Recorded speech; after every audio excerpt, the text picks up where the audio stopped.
y'all know who Lady Gaga is? Anybody not know who Lady Gaga is? Now, I'm not asking you, do you like her or not, right?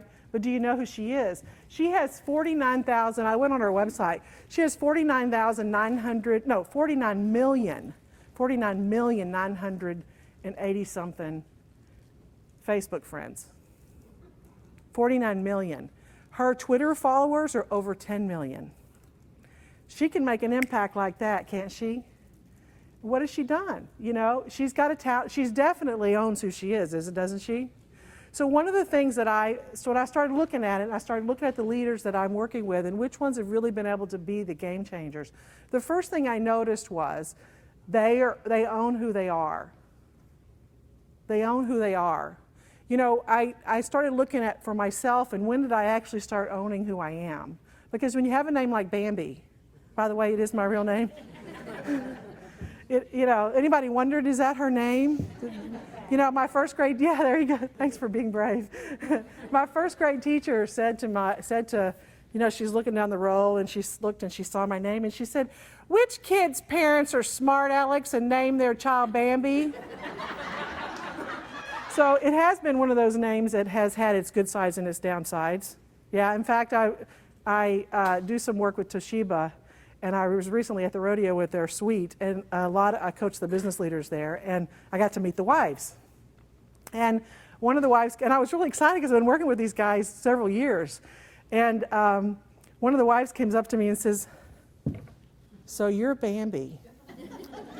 I really wondered when he told me he had a coach named Bambi, really what he was doing. Each of you is unique.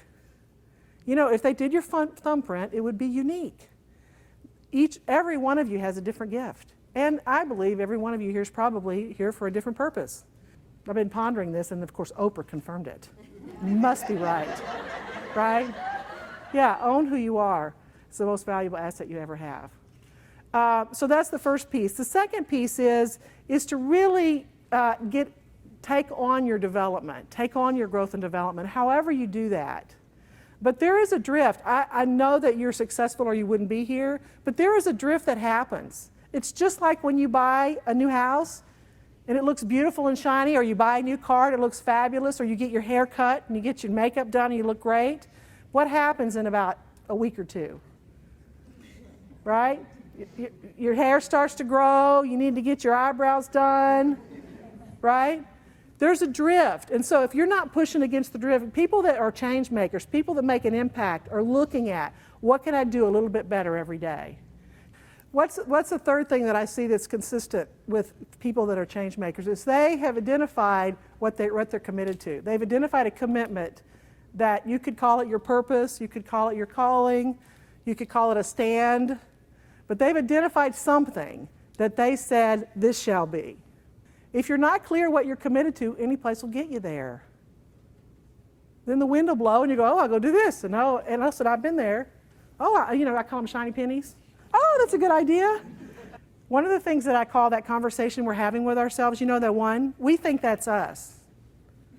Don't we think that's us? I'd like you to consider, just try this on. It's not true. It's a very powerful model though. I'd like you to try on that isn't you, it's a conversation you're having. I call that conversation it. It is not your friend.